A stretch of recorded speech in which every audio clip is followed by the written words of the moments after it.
Joining me is Sharri Markson, not just with Sky News, but also now an investigations writer with The Australian. Sharri, very important story that you've got in the paper today. Now, there's been a security breach that has revealed this snooping. What happened and what does it show? Good evening, Andrew. It is such an important story. We know that the Chinese government has been conducting facial recognition surveillance on its citizens in public places. We know that they've been targeting some ethnic minority groups like the Uighurs and the Tibetans.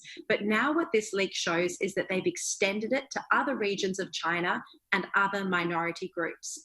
And what's different about this particular surveillance program, the experts tell me, and they were on Sky last night, is that people are actually being tracked. And you can see it from the images as they're arriving at their home, as they're leaving their home, and their image, when it pops up on the surveillance system, is matched to a whole collection of data about an individual, their identification number, their mobile phone number, their license plate number. So there's a whole lot of intelligence about each person that the CCP is able to monitor.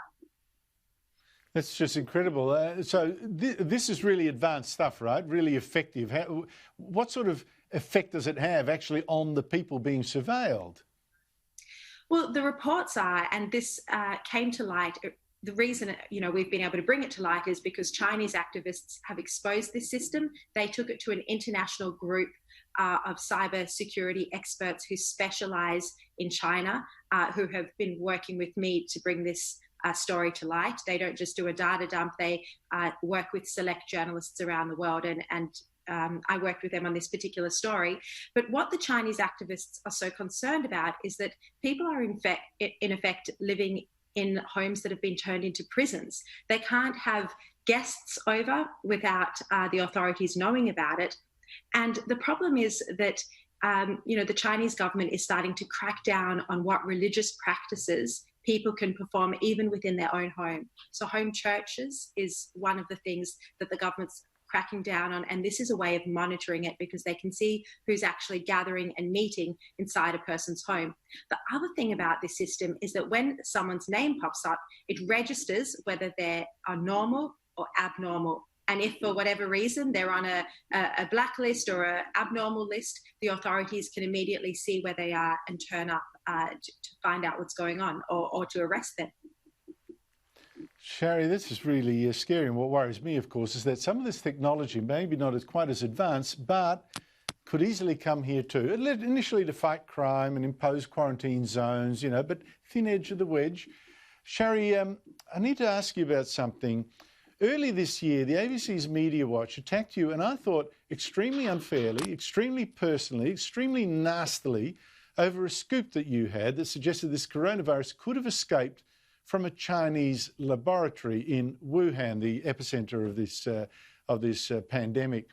Now, in fact, two American researchers, a virologist and a molecular biologist from the Bioscience Resource Project, say they have now translated the master's thesis of a Chinese doctor who happened to treat, this is 8 years ago, happened to treat 6 miners for a mysterious bat virus that killed half of them. And this thesis said samples of this virus, which produce exactly the symptoms we're now seeing with this coronavirus, were sent to the Wuhan Institute of Virology for testing. And these researchers say this bat virus somehow evolved into this current virus. Maybe it evolved through the miners' own bodies and escaped last year from this lab in Wuhan, the first virus hotspot. What does this all tell you? Theory that people are looking at, and it is the fact that these miners in a cave in the Yunnan province in 2013, 6 miners died of a coronavirus. That's all. There's credible reports. There's been a big Sunday Times in the UK investigation that analysed this as well and looked into this and their deaths. They did die of a bat-derived coronavirus. The samples were sent to the Wuhan Institute of Virology. So the question is whether there were any experiments or research conducted where that particular virus was combined, a recombination event, as the scientists put it, with another virus that could have created COVID-19. This is pure speculation. It needs to be investigated. But Andrew, this is just one theory. The point is, even among the scientific community, this is a genuine, ongoing debate about whether COVID-19 was created, manufactured in the lab, or whether it's a natural virus. This is an open question. In the scientific community, you know, one of the first scientists who spoke out was Professor Nicholas Petrovsky from Flinders University in Australia. Now that debate has gone right around the world. It's just in media circles where everybody still thinks this is a conspiracy theory and has a closed mind. You speak to many prominent scientists who specialize in this field, and it's an open question that needs to be investigated. Some have very strong opinions and think it was definitely genetically altered.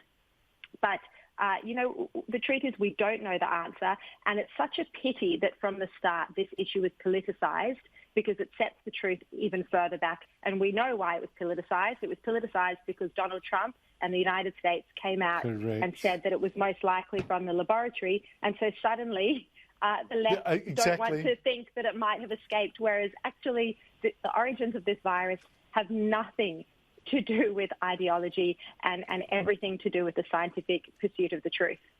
I think your analysis is spot on. It also explains perhaps the hostility towards any evidence that hydroxychloroquine might, in combination with zinc, work, because Trump took it, and what would he know? Sharri Markson, thank you so much indeed for coming on the show. Thank you so much, Andrew.